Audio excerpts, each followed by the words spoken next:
Want to plan your next fishing trip without the hassle? FishingBooker.com is the best way to find and book a fishing charter anywhere in the world. Whether you're chasing trophy fish or just looking for a family day on the water, Fishing Booker makes it simple, fast, and secure. With thousands of experienced guides, verified reviews, and 24/7 customer support, Fishing Booker takes the guesswork out of planning. Visit FishingBooker.com and book your trip today.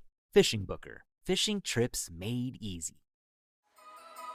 When the holidays start to feel a bit repetitive, reach for a Sprite Winter Spiced Cranberry and put your twist on tradition.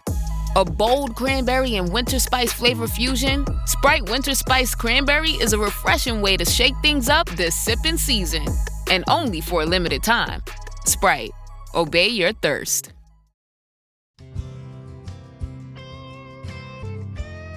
Welcome to DSC's Campfires with Larry Weishuhn, a unique blend of hunting, fishing, wildlife conservation, and the outdoor lifestyle.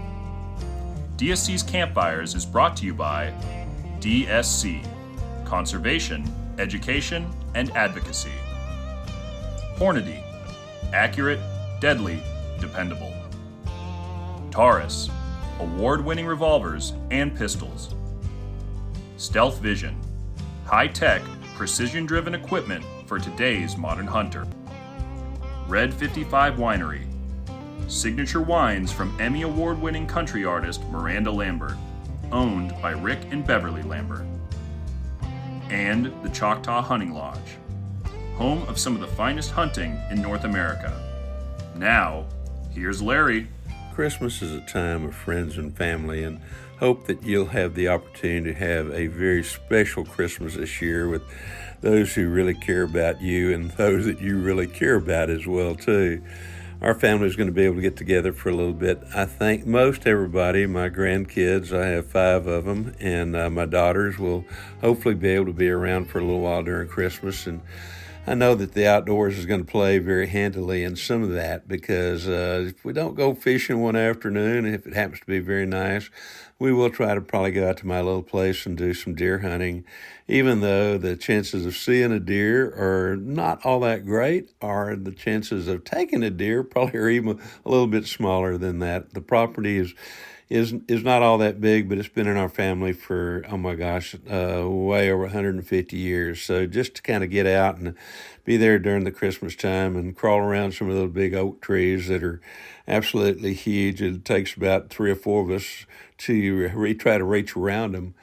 Hopefully they'll be there for another 400 or 500 years because I think that's how long they've been there at this point. But I get there and sometimes I'm by myself and I'll crawl underneath one of those trees and just sit there and wonder what wonders those trees have seen. I know that they were around long before even the Spaniards came to settle this part of the world, and particularly longer by far than some of the other Europeans started to come settle this world. So chances are they will have seen, the local Indian tribes maybe even gathering acorns from underneath, and there's a little creek nearby, so they probably gathered water there too. There are no real campgrounds there that I'm aware of, although it's probably a good possibility that some not very far.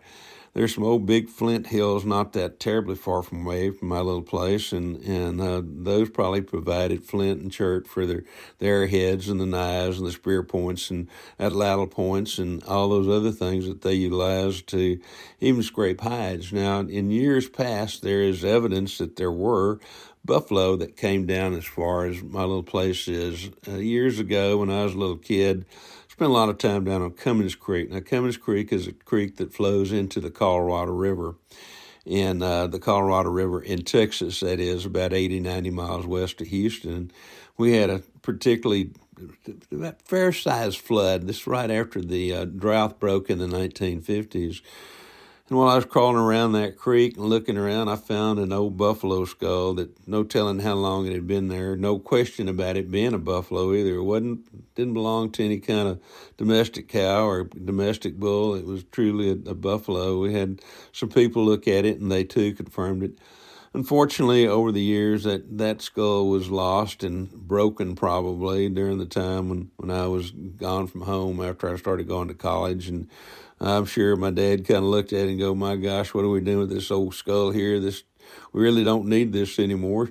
And it probably got thrown away somewhere, which, those kind of things happen.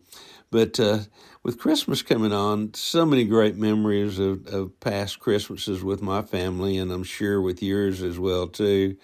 Christmas always meant a great amount of outdoor activity because when I was young, going to school, from the time I started grade school and really till the time that I got out of Texas A&M, that was a time when we could get together and we could actually get out in the woods and do some hunting for whitetail deer. Now, back in the early days when I was growing up, there weren't a whole lot of whitetail deer. And you've heard me talk about this in the past where basically, if you even saw a track, that was pretty darn good. Now, if you happen to see a deer, oh my gracious. Now, and if you did shoot a deer, you were the local hero for, gosh almighty, no telling, till probably the next time somebody shot a deer in that little community that I grew up in, which was called Zimmerzeit. Now, Zimmerzeit was one of those early communities of German settlers or people from that part of the world, meaning that part of northern Germany and parts of Europe.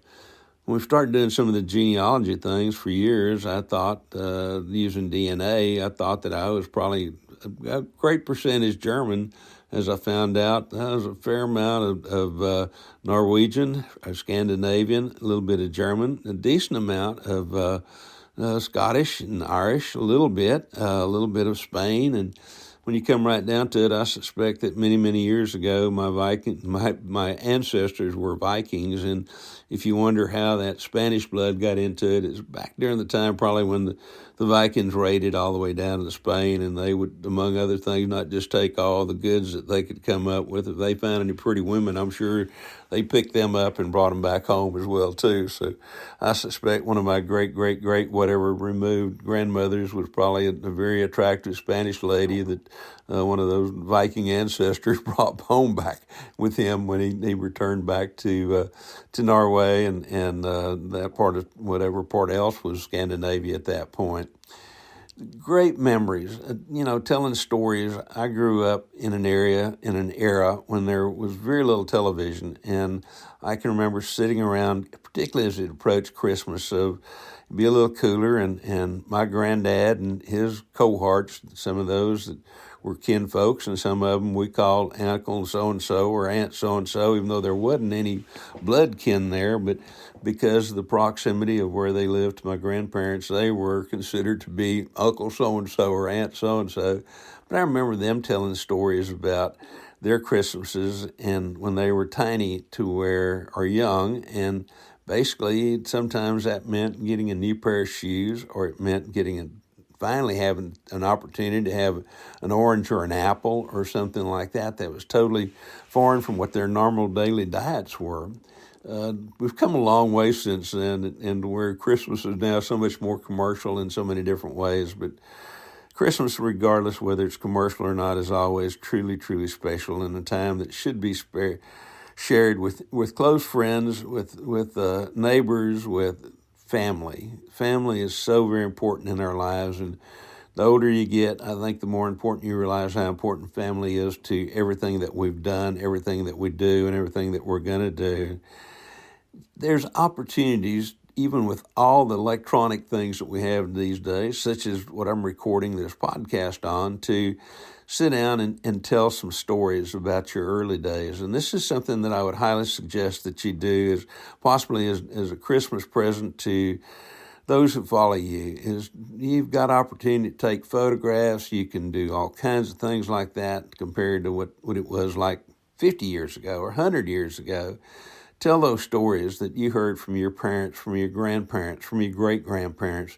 Do it and then save those and pass those on to those kids who are following, those great-great-grandchildren, the great-grandchildren. And being of the age now where my wife, Marianne, and I do have great-grandchildren. We've got two little boys and a little girl, and as this is being recorded, we know that there's another little girl on the way. So one of the things that I've been able to do over the years, of course, is do a lot of writing, and I'm saving a lot of those things, but also trying to save my voice in terms of so that down the way, maybe 50 years from now, they can say, oh my God, there's old Grandpa Larry right there. Do you hear him? Because, of course, a lot of that, too, is preserved here through podcasts and radio shows. And, oh, gosh, the 500-600 TV shows that I did over the years and continue to do. So not only will they able to get to see me, but they'll be able to hear what I sound like. And hopefully they'll understand and appreciate the fact that, this is maybe something a little bit more special than just somebody talking about somebody's name or reading somebody's name on paper. So if you get the opportunity this year, gather around and grab your phone, and there's all kinds of little programs that you can get, little apps you can get that record not only video but also record voice. And of course, you can do some of that with your phone as well too. Record those things. If you love the outdoors, talk to people about the outdoors, your experiences with the outdoors. I got a feeling there's going to be hunting and fishing long into the future, but it's going to be totally different probably from what those of us who reach that age of 70 of 50 years, if you will, or older, and even those that are 20 and 30 at this point. Times change. Life is dynamic, and that's as it always should be. We're continually changing how we do things. Attitudes, we've seen that attitude change a tremendous amount thanks to some of the ill will of, if you will, of the newscasters we have these days that always try to show and hunting and fishing in a bad light, when if it weren't for hunters and outdoorsmen such as you and me and our friends and our family, there wouldn't be any wildlife these days. It would probably just be grasshoppers, a few, maybe a few snakes, a few coyotes, that kind of thing, because we're the ones who are the stewards of wildlife. We're the stewards of the habitat, and that's something that I try to keep coming back to is always try to leave property that you're dealing with, including in your backyard even, leaving it in better shape than what it was when you got there in terms of being able to provide habitat for anything from songbirds to butterflies to the beetles and all those little things. All those are wildlife when you get right down to it, but don't forget to record things about how you took your first deer or how you took your first fish. Over the years, I've learned that those things become so very important to us, whether we realize it or not, because many years later, I've had the opportunity with certain individuals to say they're older than I am, which is sometimes hard to believe. But, do you remember that first time that you went hunting, the first animal that you took, the first time you caught a fish? All those things, they can tell you the exact minute detail that was involved in taking of that animal or catching of that fish, who they were with, the weather, the size, what was going through their mind and through their hearts at the time. So if you get an opportunity to record those both on paper, but particularly if you can record them on a voice, because there's something about the spoken word that I think grasps people even more so than does the written word. And that's one of the reasons I decided some time ago to start calling this a campfire. I learned a long time ago that campfires seem to open the mouth, open the mind, and open the hearts of people, and hear people tell real stories around a campfire.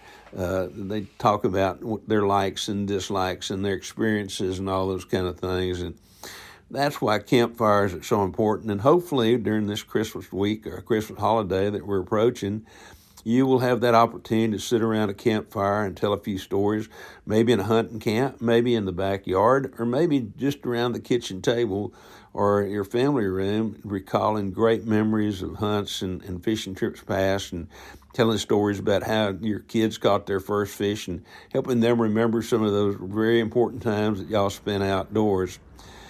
With all that said, we're going to cut this one a little bit short. I know everybody's got a lot of things to do around Christmas time and family to see and friends to visit with and all kinds of absolutely fabulous meals. But also, don't forget to get out there and do a little hunting and fishing. So I want to wish everybody the very merriest and most blessed of Christmases. And don't forget the real reason we celebrate Christmas is because of the birth of Christ and the importance that is to all of us. All of us, whether you believe in Jesus Christ or not, It's still really important, I'll tell you. So remember the reason for the season. Have a great time this Christmas. And Merry Christmas and a blessed Christmas to all of y'all. And we'll see you around the campfire here before too very long. Hopefully you'll be right back here next week when we maybe talk a little bit about some of the hunts that I've just recently been on. So Merry Christmas, y'all. DSC's Campfires with Larry Weishuhn has also been brought to you by The Crown Bar in LaGrange, Texas, the Texas Wildlife Association, Double Nickel Taxidermy, and Burnham Brothers Game Calls.